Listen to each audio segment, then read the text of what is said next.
네, 안녕하세요. 델림입니다. 네, 제가 기존의 상품들을 다 쪼개서 하나씩 알려드리니까 이걸 하나씩은 이해가 되는데 전체적으로 어떻게 짜나가야 될지 좀 헷갈려 하시는 분들이 많으시더라고요.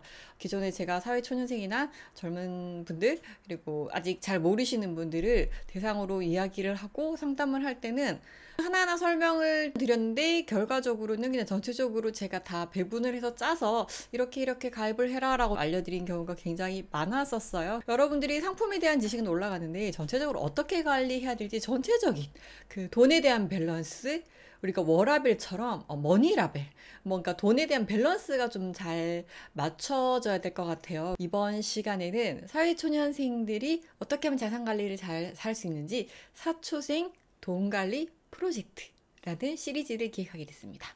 자, 오늘 첫 시간은요, 사회초년생 자산관리는 어떻게 시작을 해야 되느냐, 종잣돈을 어떻게 모아야 되는지에 대해서 한번 이야기를 해볼까 해요.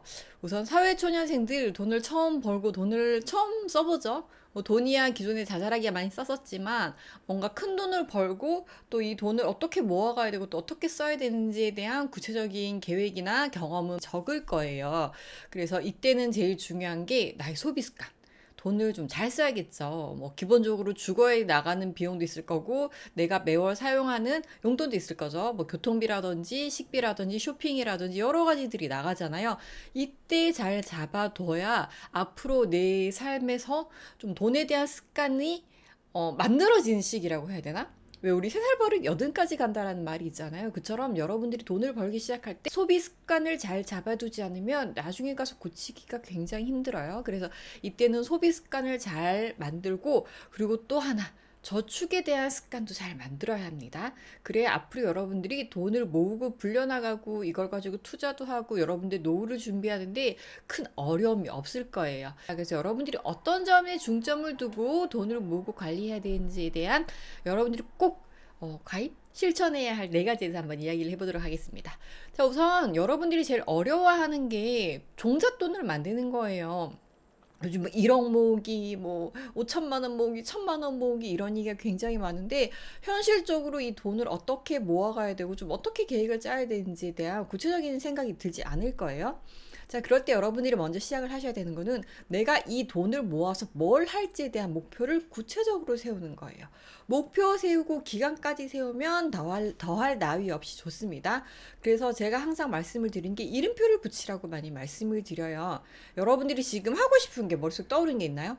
예를 들어 차를 살 거예요. 아니면 뭐 집을 살 거예요. 결혼을 할 거예요. 라든지 이렇게 결혼 자금, 주택 구입 자금, 자동차 구입 자금 이런 것처럼 여러분들이 목표를 정하셔야 돼요. 그러면 대략적인 금액에 대한 가이드가 나요. 자동차 같은 경우에는 뭐 2천만 원, 3천만 원. 주택 같은 경우에는 내가 적어도 1억을 모아야지 라든지 결혼 자금인 경우에는 여러분들이 생각한 적정선이 있겠지만 예를 들어 5천만 원이라고 해볼게요. 5천만 원이라든지. 그러면 현재 내가 버는 그 소득에서 이 돈을 모으기 위해서 매월 얼마씩을 저축해야지 얼마만 이걸 달성할 수 있을지에 대한 역산이 나오는 거예요. 5천만 원을 모으기 위해서. 그래서 만약에 5천만 원을 뭐 3년에 모으겠다라고 하면 한 해 얼마를 모아야 될지 예를 들어 3천만 원을 3년에 모아야겠다. 그러면 해마다 1천만 원씩은 모아줘야 되는 거죠. 그래서 여러분들이 이 기간이 나와줘야 내가 이거를 몇 년 동안에 걸쳐서 모을 건지와 그리고 상품에 대한 계획도 서는 거예요.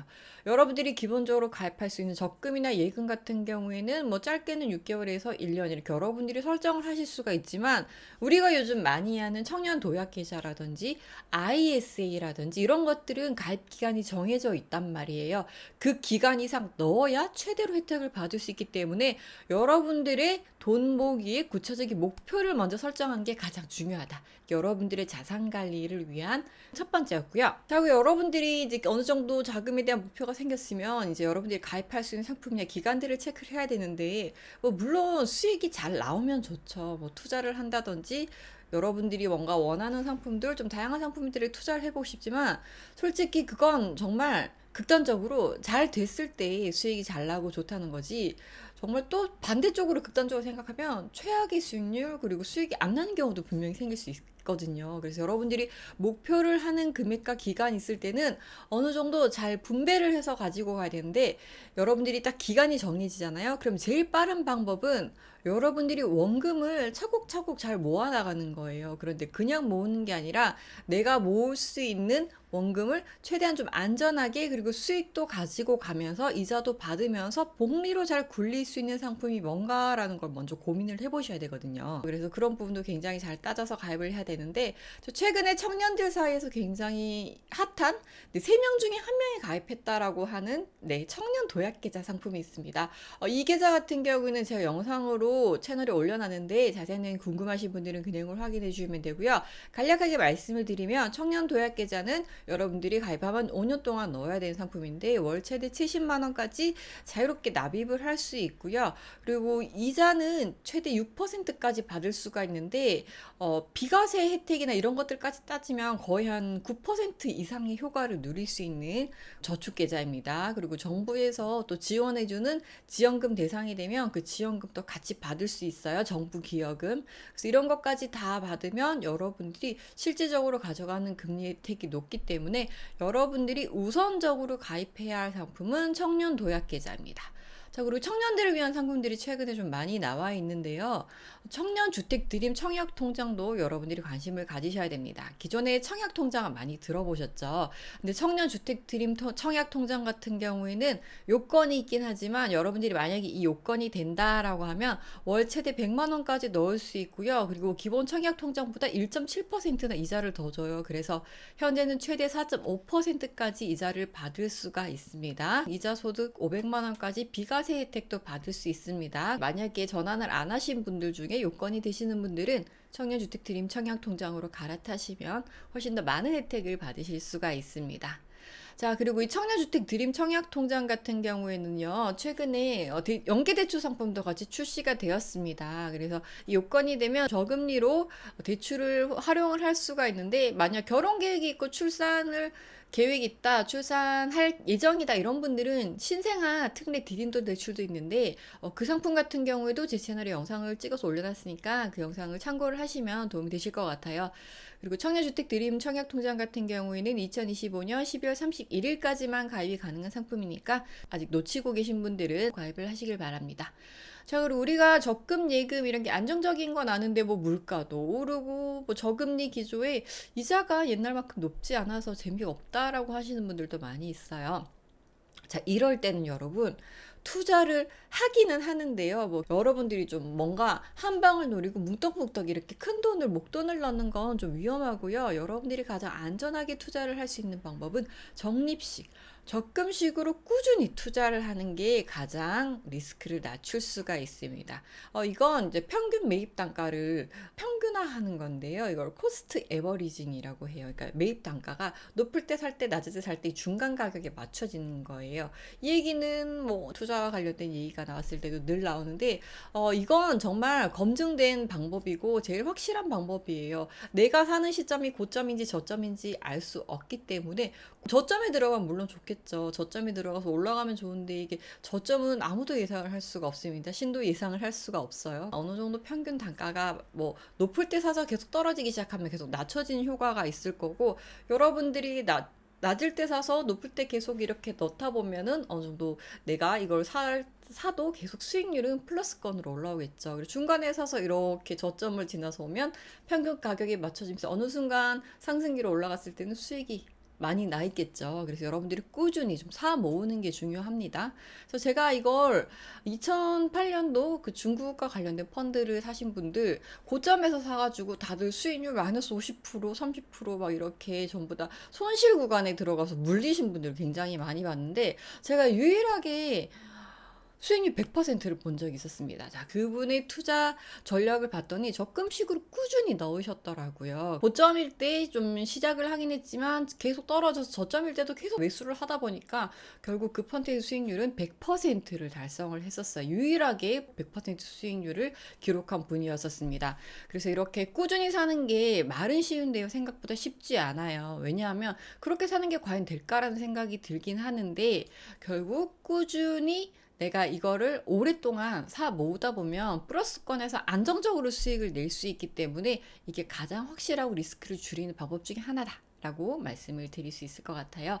자, 그래서 여러분들이 투자를 할 때 뭔가 개별 종목이나 뭔가 요즘 핫하다, 뭐 엔비디아 핫하다, 막 이런 거 하고 싶을 수 있는데, 이런 것도 여러분들이 어느 정도 공부가 되고 지식을 쌓았을 때 개별 종목에 투자를 하는 걸 추천을 드리고, 만약 나 좀 투자가 어렵고 아직까지는 잘 모르겠어요 라고 하시는 분들은 네, 인덱스 펀드나 아니면은 ETF부터 여러분들이 알아보고 투자를 하시길 추천을 드리는데요. 물론 제가 큰 돈을 투자를 하라고 말씀을 드리는 건 아니고, 일부 정말 소액으로 조금씩 공부를 하면서 시작을 해서 규모를 키워나가는 게 중요하겠죠.